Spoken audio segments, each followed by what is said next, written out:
Hello दोस्तों, बहुत बहुत स्वागत है आप सभी का। आशा करता हूं आप सभी बेहतर होंगे। इस वीडियो में मैं आपको बताने वाला हूं जो 15 नवंबर को दिल्ली में 8th पे कमीशन पर मीटिंग हुई है जेसीएम की, उसमें क्या क्या बातें हुई हैं, कौन कौन से अहम मुद्दे हैं जो उसमें उठाए गए होंगे।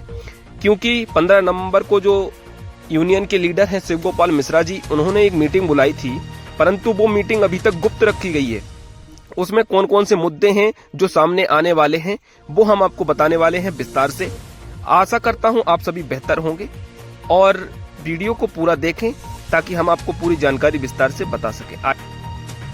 तो ये देखिए, सबसे पहला सवाल है कि 8th पे कमीशन में क्या बाहर हो गए हैं 69 लाख पेंशनर। बढ़ते आरोपों के बीच स्टाफ बॉडी ने इस बुलाई हुई अहम बैठक में समीक्षा की है। सबको लग रहा है कि 69 लाख जो पेंशनर हैं उनको 8th पे कमीशन से बाहर रखा गया है, परंतु जो मीटिंग हुई है उसमें इस बात की पुष्टि की गई है 8th पे कमीशन को लेकर विवाद गहरा गया है। कर्मचारी संगठनों में आरोप लगाए हैं कि सरकार ने 69 लाख पेंशनरों को आयोग के दायरे से बाहर रखने की तैयारी में है। इन आरोपों के बीच स्टाफ बॉडी ने एक महत्वपूर्ण बैठक बुलाई है जिसमें कर्मचारी संगठन सरकार के समक्ष अपनी जो मांगे हैं वो रखेगी और पेंशन भोगियों के हितों की रक्षा के लिए दबाव बनाएगी।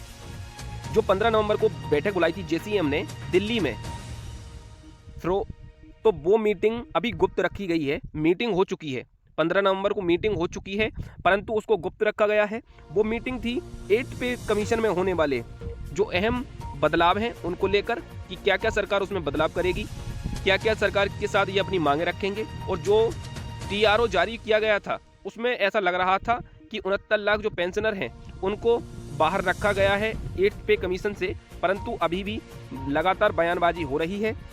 सरकार की तरफ से भी बयान आए हैं कि ओपीएस और पुरानी पेंशन धारक जो कर्मचारी हैं उनको इससे बाहर नहीं रखा गया है।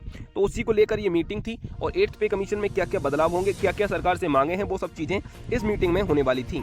तो आइए इसके बाद और आपको बताते हैं आगे क्या हुआ है कि 8th पे कमीशन केंद्र सरकार ने 3 नवंबर को 8th वेतन आयोग सीपीसी की अधिसूचना जारी की थी। अब इसके बाद पहला बड़ा कदम 15 नवंबर को होने जा रही थी लाखों केंद्रीय कर्मचारियों के हितों की मीटिंग।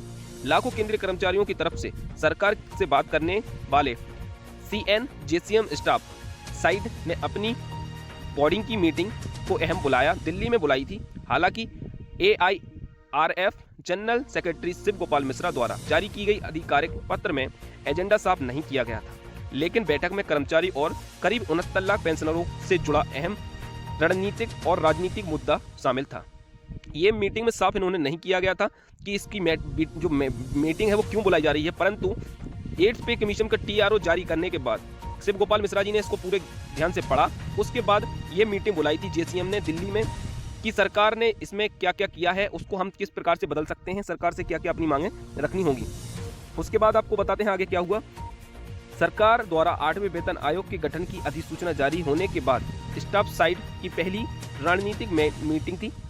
यही तय होगा कि वेतन, पेंशन, भत्तों और सर्विस कंडीशन और पेंशनरों की मांगें किस तरह सरकार के सामने रखी जाएंगी। स्टाफ साइड की वह मान्यता प्राप्त मंच है जिससे जरिए कर्मचारी और पेंशनरों के हितों की परवाह और रक्षा की जाती है। इस बैठक में ये तय होने वाला था कि कर्मचारियों को जो डीए है वो किस प्रकार, एचआरए है वो किस प्रकार, और ओपीएस कर्मचारी, पुराने पेंशन धारक और जो सेवानिवृत्त कर्मचारी हैं उनके हितों की रक्षा के लिए उनको किस प्रकार से इस 8th पे कमीशन में लाभ दिलाया जाए, और जो फिटमेंट फैक्टर है वो कितना रखेगी सरकार, उस पर किस प्रकार से हम अपना सरकार से दबाव बनाएंगे कि फिटमेंट फैक्टर को 2.86 शिव गोपाल मिश्रा जी ने कहा है, क्योंकि जो फैमिली यूनिट है वो आपका इस बार 3.6 की मांग की जा रही है। यदि 3.6 फैमिली यूनिट रहता है तो आपका फिटमेंट फैक्टर होगा वो 2.72 बन जाएगा। तो इन सब चीज़ों के ऊपर इस बैठक में अहम बातें की गई थी। आगे आपको दिखाते हैं और क्या क्या हुआ है। जो 15 नवंबर को मीटिंग हुई है उसमें क्या क्या मांगे रखी गई होंगी। 15 नवंबर की अहम बैठक में क्या उठ सकते हैं सवाल। हालांकि पत्र में एजेंडा नहीं लिखा गया था, लेकिन पहले उठाए गए मुद्दों में आधार पर माना जा सकता है कि पॉइंट पर चर्चा जरूर हुई होगी। इस वेतन आयोग के 8वें वेतन आयोग पर जो जेसीएम की मीटिंग है दिल्ली में, उन्होंने इस बारे में बात जरूर की गई होगी। ये हो सकता है वेतन स्तर में संशोधन हो, पेंशन सुधार हो, डीए मर्ज हो, अंतरिम राहत दी जाए और जो हेल्थ फैसिलिटी है उसको बढ़ाया जाए। इनके द्वारा ये बातें जरूर की गई होंगी कि जो वेतन है उसमें संशोधन होना चाहिए। जो डॉक्ट्राइन फार्मूला है उसको कहा गया था कि वो पुराना हो गया है, परंतु उसको उसमें अपडेट करके उसको सही तरीके से सैलरी में गणना की जाए। और जो पेंशनर हैं, ओपीएस धारक हैं, उसमें सुधार हो। आपने जो कहा है कि जो गैर फंडेड कर्मचारी हैं, गैर फंडेड पेंशन धारक हैं, उनको पेंशन या ओपीएस का लाभ नहीं मिलेगा, इस प्रकार के शब्दों को हटाया जाए। और जो अंतरिम राहत है वो कर्मचारियों को जल्द से जल्द देने की वो सरकार अपनी मंशा बनाए।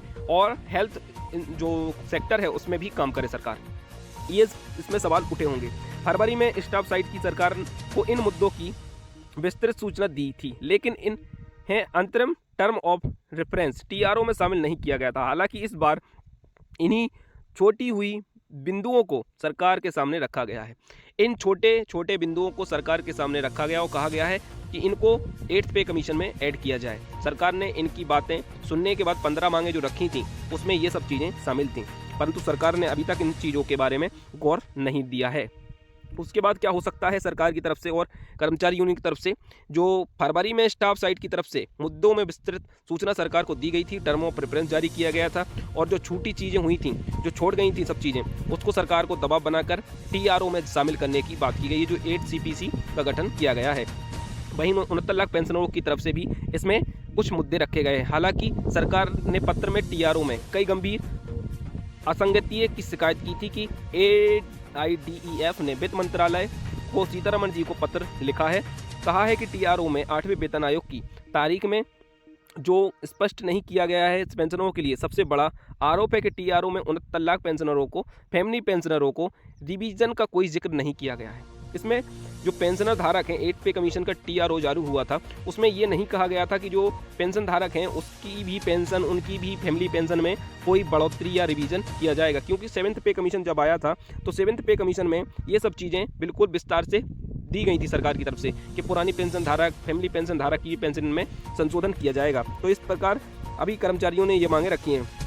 फेडरेशन ने इसे दुर्भाग्यपूर्ण और अधिसूचित बताया है कि ये चेतावनी है सरकार को। टीआरओ संकेत देते हैं कि सरकार ने शायद 10 साल पहले होने वाले वेतन आयोग में बदलाव करने की कोई अभी अधिसूचना जारी नहीं की गई है। साथ ही वेतन आयोग में यह तारीख 1 जनवरी 2026 से लागू होने जा रही है।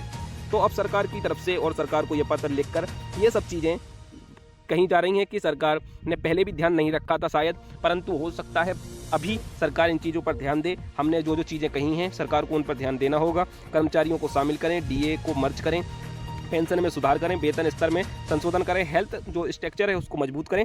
तो ये सब चीज़ें अभी निकल कर सामने आ रही हैं। आप वीडियो पर कमेंट जरूर करें, क्या सरकार जो पेंशन धारक हैं उनको डीए और इस 8th पे कमीशन का लाभ सही तरीके से देगी या नहीं। वीडियो को लास्ट तक देखा, आपका बहुत बहुत धन्यवाद।